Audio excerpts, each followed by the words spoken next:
Obviously, you were originally scheduled to fight Hamza back in the summer in Saudi. Before that, he had to pull out, so relatively close. So it's essentially 2 back-to-back camps for the same guy. Has this just kind of felt like just one long fight camp for the same person, or have you been able to separate it and take some downtime before you reset? I guess like during my camps, I don't really focus too heavily on like my opponent specifically.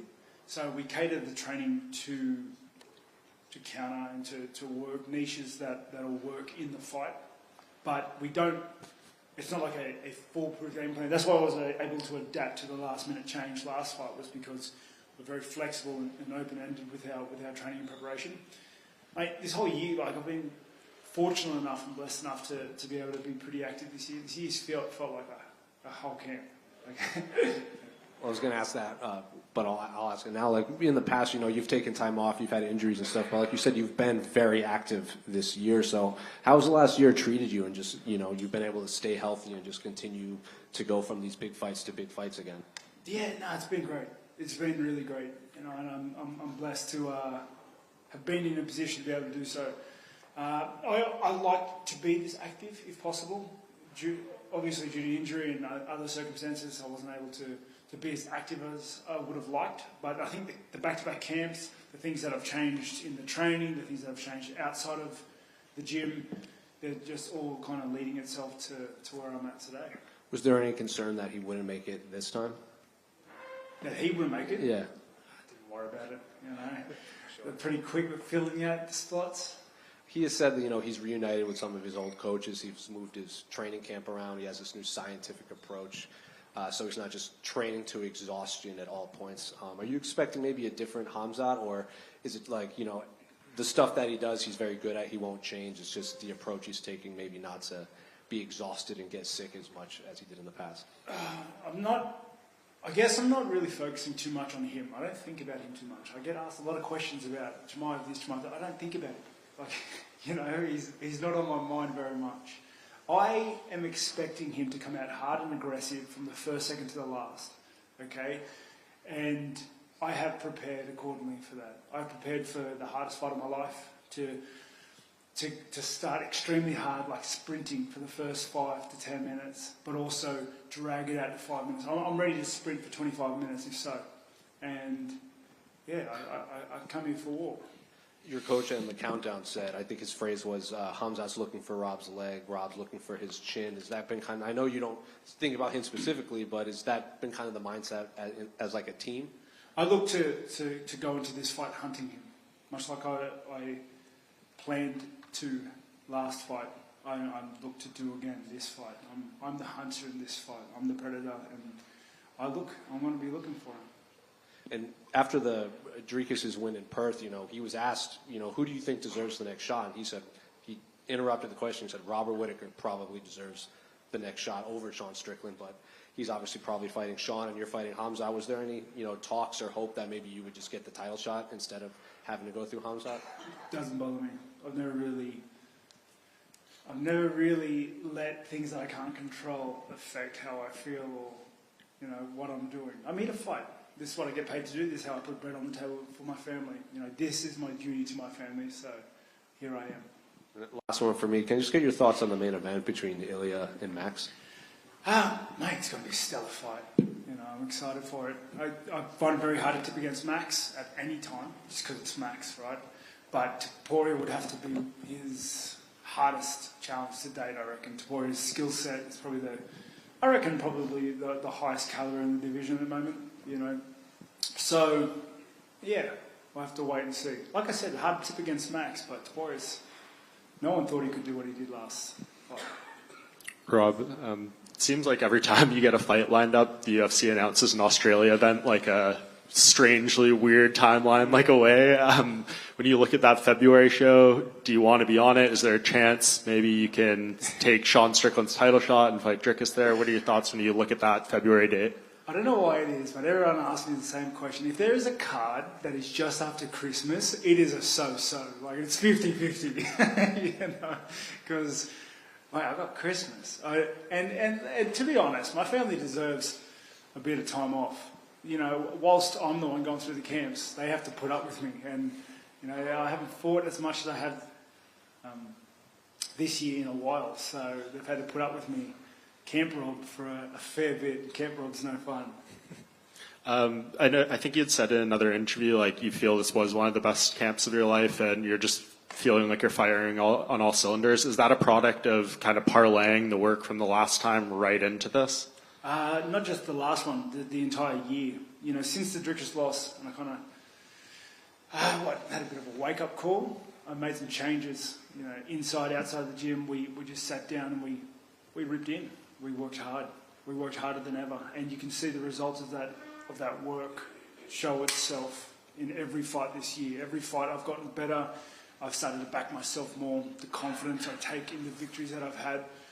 Mate, I'm coming into this fight all cylinders firing. And with Hamzat's fights, it's kind of been a tale of two stories. Either finishes the guy really quick, or we've seen him go the distance those two times, and he has looked fatigued. He said in here earlier that he thinks in this first 5-rounder he could push that pace for all 5. Are you curious to find out if that's possible? Because a lot of people look at those Usman and Burns fights, and the idea of him going 2 more rounds seems like it would be a lot. That's exactly what I'm going to do. I'm going to fire it off for 25 minutes. And, yeah, if he wants to sprint with me, let's go. Hey Rob, how you doing? Where are you? Over here. Oh, there you are. Rob, there aren't many fighters in the UFC who are defined by being a family man, right? If you ask me, I'd say it's you and Stipe. We just want to hear a little bit more about, you know, that is the defining feature of Robert Whittaker. How do you get to a point where you can disconnect that? Because that is really what you're all about, and then do what it is that you do and then come back to it and turn us down for February when we're trying to get you for a post-Christmas fight, mate. Yeah, I guess a big part of it was all about like redefining drives and goals, right? I've been in the UFC for a long time. You don't see a lot of fighters stay in the UFC for as long as I have at the caliber and the level that I've been at. And I think I owe a lot of that to just being able to, you know, being able to redefine my goals, find my drives. When I started my career, I didn't even have kids. So the introduction of kids during that period is just, it's mind-blowing. Anyone that has kids will understand. It changes you. And I think a lot of fighters struggle with change, you know, because they've had whatever has given them success at the beginning, they don't want to change. Like, I'm like that. I don't like changing anything fight week. But I've made those changes to my family, understanding what is important in life. I have my priorities straight. And I guess, to sum it up, like, I understand what I'm fighting for. You know, like, I fight for my family. It wouldn't make sense not to spend time with them, you know, at the cost of fighting, you know. Well, just a little bit more on that, and I'll leave it with you at that one. Australia obviously claims you. New Zealand also claims you, right? So you've got the whole Southern Cross looking to this fight and looking for you. And how do you carry that into what you do, especially when you're fighting away from home in places like Saudi, now the UAE? How do you carry that with you? I'm very proud of where I live, the country I was raised in. I was very proud of the country that I was born in. I'm proud of the Māori blood that runs through my veins. I'm proud of being an Australian. And, you know, I feel like the spotlight that's on me, the attention that is given me, I owe it, you know, to be respectful, to set a good example, to be a good role model to my countries. Best of luck, champ. Rob, over the left. Hello. I want to ask you about that you left a big marks through your career, faced many opponents and the big names and the historical fights, and what it means for you to be called a future Hall of Famer for you. I guess it's kind of like the cherry on top, right? It's like the icing on the cake. I've always, a big driving point in my career has just been about trying to perfect my craft, become one of the best combat athletes who have ever lived, you know, and I feel like I've done that, but I'm still kind of chipping away at that. I feel like the best years are still ahead of me. You know, I'm finally just falling into a bit of a groove. But yeah, I guess it's kind of just it's acknowledgement that what I've done was for something, that like what I've done has been recognised, I guess, like cherry on top. And which of your fights would you like to see in the Hall of Fame from your previous fights?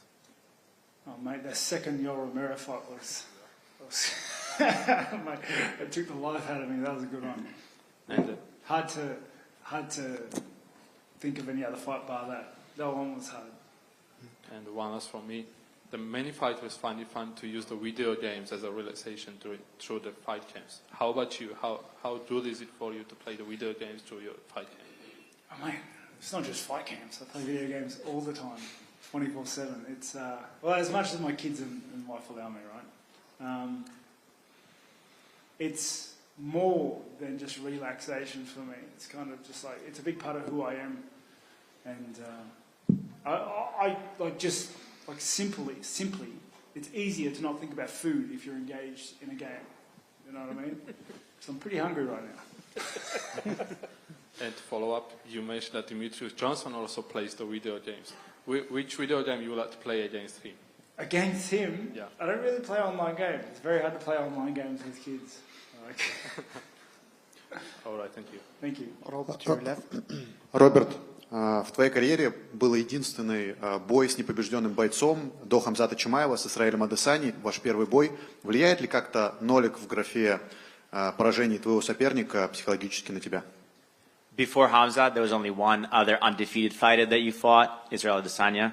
Does it matter that there's a 0 across their record when you fight them, your opponent? No. Like it's, mate, everybody was undefeated at some point.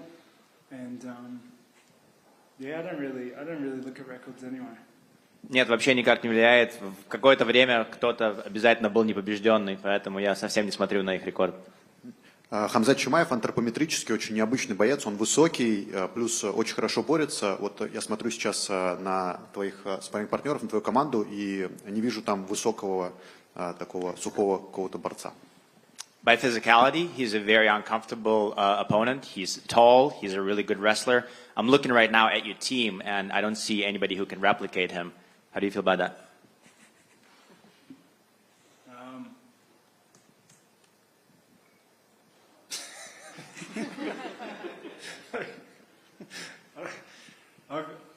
I trained with tall guys at home. I just didn't bring them with me. Я тренируюсь с высокими пацанами дома, но они просто не приехали сегодня. И последний от меня вопрос, его передал Вадим Тихомиров с Матч ТВ. Если прямо сейчас Хамзат Чимаев и Икрам Алискеров проведут реванш, кто выиграет на взгляд Роберта? Last question from the Russian TV media channel Match TV. If right now Hamzat Chimaev and Ikram Aliskerov will do a rematch, who will win? Mate, I don't know. Like, I don't know, dude. Like, fights are funny, especially with the small gloves. You don't know what's going to happen. It's that's what makes the sport so exciting to begin with. It's dynamic. It's very hard. It's very unpredictable. You know. Я не знаю, что сказать. Это очень смешной спорт, потому что каждый раз ничего одинакового не бывает. Каждый бой, каждый по-разному. Это маленькие перчатки, это очень динамичный спорт, поэтому я не могу сказать. Роберт, приветствую. Хамзат Чимаев, чеченец из Чечни. Вот вопрос такой, с чем у тебя ассоциируется Чечня? Hamzat Chimaev is a Chechen from Chechnya. The question is, when you hear the word Chechnya, what kind of association do you get? I'm sorry, my geography is terrible. Like, terrible. Like, I'm not even going to sit here and pretend I know half of the places up here. Like, I live at the arse end of the world, you know, in Australia. And honestly, I'm a bit of a wombat. I don't really expand my horizons too much. Я очень извиняюсь, но у меня очень туго с географией, если по правде. Поэтому половину вообще мест в мире я совсем не знаю. Я живу в очень далеком месте, я живу в Австралии, поэтому я не особо расширяю свои диапазоны. Я как бы то, что я знаю, я знаю. То есть, правильно понимаю, он не стал гуглить, там что-то изучать, просто оставил это дело. So am I correct to understand that you never Googled it, you never learned about where he's from and all that stuff? Correct. Правильно понимаешь. And the last one, sir. Знаешь ли ты, кто такой Буайсар Сайтиев? Просто интересно. Кто такой? Буайсар Сайтиев. Do you know who Whittaker Sartiev is? Sorry, no. Нет, простите. Robert, to your left, it's very nice having you here in Abu Dhabi. Did you or Chimaev or even the UFC push to make this co-main event a 5-rounder? I don't know. I'm sorry. I'm sorry, mate. I don't know. So you did not ask it For to 5 be- rounds? Yeah. Why would I do that? Like, 5 rounds is so much harder than 3 rounds, right? I know I've had a lot of them, but they're not fun. Yeah, it kind of just worked out this way. But, I don't know. I'm in the fight game. If you want me to fight for 3 rounds, 5 rounds, 10 rounds, I'm going to train for it, prepare for it, and I'll turn up. Because as you know, the past 2 fights for Chimaev, he looked very tired at the end of every round against Usman and against Gilbert. And I think against you, this will not work, especially when it's a 5-round. It's hard to say. It's like he's had such success with his like really hard starting fighting approach. Okay, regardless whether he gassed or not, he still won those fights pretty handily, and then it was due to the amount of dominance he had in those first rounds. Now, I'm expecting the best version of himself. I'm expecting a guy that comes out hard and a guy that will last. Okay, I've prepared for it. I've trained for it because I'm not going to train thinking that if I get out of the first round, it's game over. You know, I'm preparing for the best version he can offer me, a super soldier, and yeah, I've done that. So we'd love to watch you fight forever, Rob. Don't ever retire, please. Thanks, mate. Hi, Robert. Yusuf here to your right. Yeah, Khamzat, when he was here, he said that you know how to lose. For him, he is undefeated. He doesn't know how to lose. What do you think you bring differently to the table, especially that all the fighters before you fought Khamzat, they know that he's a wrestler. He will go and shoot from the beginning and keep pressuring. What do you think you have differently to overcome that? Mate, experience. I'm good at what I do. I'm a different fighter than he's fought before. And I guess maybe the fact that I know how to lose, you know, gives me strength, gives me a reason why I don't like being there, why I don't want that to be my reality. You know, it sucks. So I'm going to go out there and I'm going to give him a taste of it. Last question. The fight between Khamzat and Komar Othman, if it was 5 rounds, who do you think would have won that one? Mate, Whittaker is tricky, but Usman was catching up. That's all I'm going to say. Thank you. Rob, hi, over here. Your career has been remarkable, I'm pretty sure you will agree, in the way that you've been able to stay on top of the division, in this case middleweight division, for almost 10 years basically. And so it kind of looks like when you take a look at your record, you fought the previous generation, your generation basically, and now Khamzat is kind of can be viewed as the representative of the next generation of mixed martial artists.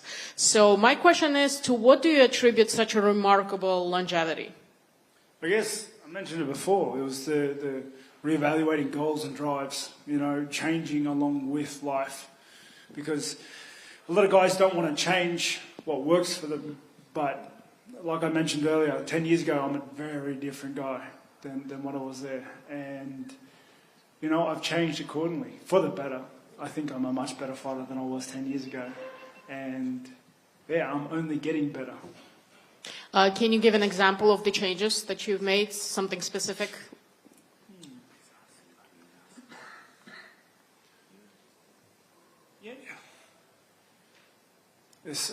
A lot of it's mental. It's mentality. You know, it's changing goals and drives and really understanding what drives you. And, you know, you can say what drives you, but if you don't feel it here, if you don't understand it here, you know. You know. But there's a lot of things. There's like most of it's mental, but some of it's also just physical. Like I don't drink soft drink anymore. You know? How much of a difference that makes? I don't know, but I'm stronger for it, I reckon, because I want soft drink really bad, but I don't let myself have it. Now I'm stronger. Well, I think some of us can be jealous of such a resilience. Iron fortitude. Yeah, definitely. So you said that you reevaluated what drives you, and what drives you now, like today? My family. You know, I'm going to use the word again, duty. And that's a strong word if you understand what it means. It's my duty to be there on Saturday night, to turn up and to fight Chimaev with the best of my ability for 25 minutes. I am not leaving this country without doing that, no matter what. This is my duty to my family, and I'm here to do that. Well, best of luck with that. Cool. Thank you.